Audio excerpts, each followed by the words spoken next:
తంగేడిపల్లి ఎక్కడున్నావమ్మా? ఏం చేస్తున్నారా?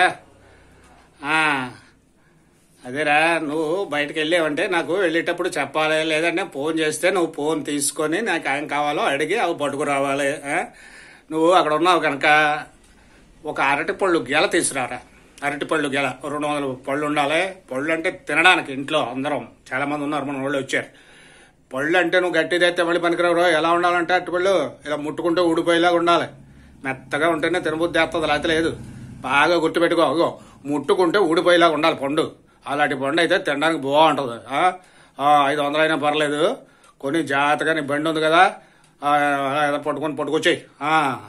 పట్టుకొచ్చేయి.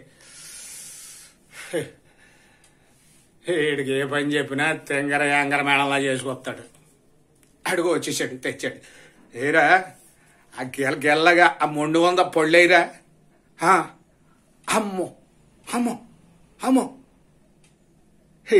ముట్టుకుంటే ఊడిపోయేలా ఉండాలి పండు అని చెప్పినని బాగా మెత్తని పళ్ళు ఇలా పట్టుకుంటే ఊడిపోయేలాంటి గెలకొన్నావా? అది కొని బండి మీద పెట్టి తొక్కొచ్చి మొత్తం పళ్ళు అన్నీ ఊడిపోయినాయా? ఆ మొండు మిగిలిందా? దానికి 5-6 పళ్ళు ఉన్నాయి. 500 ఇచ్చేసావా? సరే, నేను ఇవ్వను నీకు డబ్బులు, వెళ్ళిపో. లేతేట్రా తెంకర పని, ఒక 5 పళ్ళు పట్టుకొచ్చి 500 ఇమ్మంటావేటి? మాట వరుసగా అంటాం, ముట్టుకుంటే ఊడిపోయేలాగా ఉండాలరా పండు అని. నా మాట తూచా తప్పకుండా పాటించావా? అది తప్పు నాదా? అలా అనకూడదా? సర్లే, వద్దులే, నీ డబ్బులు ఇచ్చేస్తాను, వెళ్ళిపో. చుట్టాను నువ్వు, నీతో దెబ్బలాడితే బాగోదు, వెళ్ళిపో. వెళ్ళి అబ్బే కుర్రోళ్ళు పనికిరారండి.